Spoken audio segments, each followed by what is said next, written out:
Hey guys, how's it going? Mega Gears here. So after looking at some of the things with The Guardian, which was pretty biased about the whole thing with CB Cebulski announcing that they're going to do a whole wide line reboot and everything, I don't know. You hear it so much that you're just like, okay, that's nice. I've heard that many times before. Same old thing, legacy, generations. But what I will say is that the first start was canceling books that were not selling. Second thing, Marvel 2-1 so far has been a pretty solid book.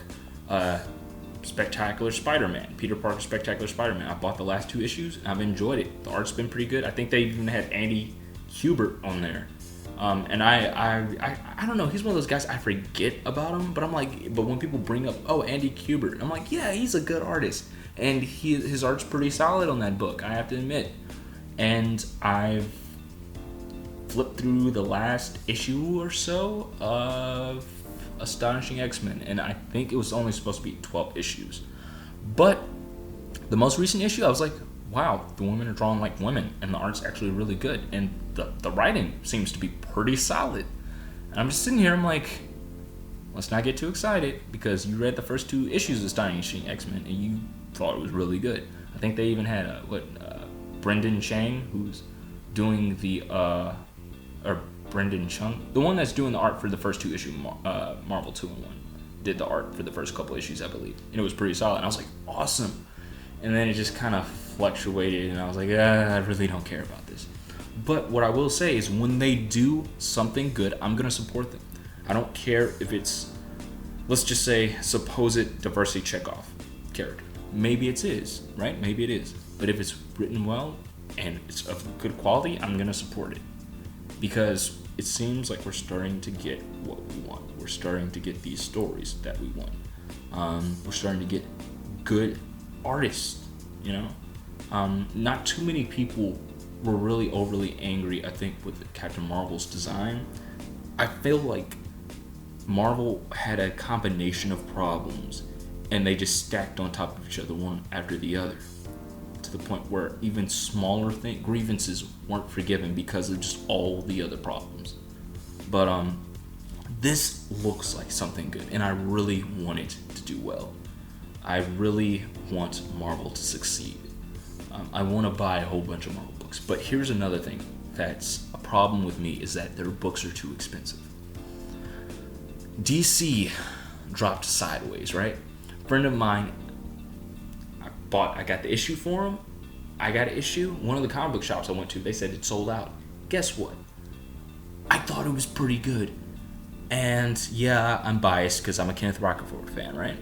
But at the same time, I have to admit that you got a full 30-something page comic. You didn't get 22 pages with ads and get charged, $3.99.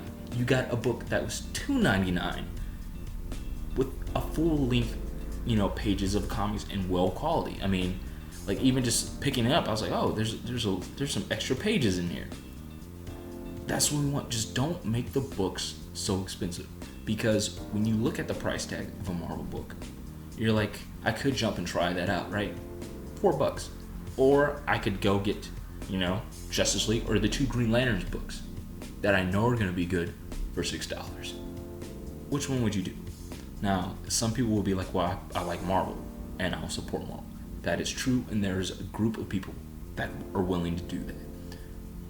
But you have to think of everybody. Now, I don't think it's good just to focus on one audience. I think it should be broad, but you do need to recognize where the money's at.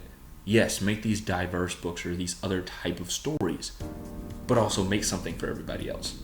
Do what DC's doing. They're making the weird, fringe indie books, right?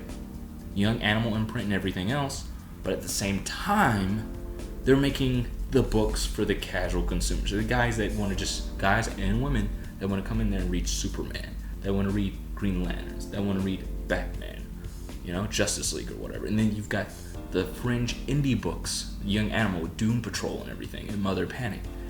That's what you need. You need a balance. You need to have a successful comic book publishing company that makes a lot of money off their other stuff. And I'm like, hey, let's do some diverse stuff. Let's have this little other side of books from Marvel that this crowd wants. So you cater to both people without really losing too much for your audience. So you're making money on both ends. That's what I want. I want comics to be for everybody. I don't want to be that person, oh, you don't like superheroes? Okay, don't read comics. I don't want to have that closed-minded mindset. But I do want to recognize that if people want something, don't tune them out. If there's something that you can do to cater to that audience without, breaking the bank or just completely sacrificing everything that you stand for as a, publisher or whatnot, a business, see what you can do to bend towards, what they want. So guys, what do you think about this wide line reboot that's happened for the 8th time? I think I already answered my question. A lot of people are probably going to be more like cautiously optimistic or just be like, I don't know, man. I'll believe it when I see it. I'll go back and just keep on buying DC until I see something that I want to buy. But yeah, guys, I'll catch you on the next.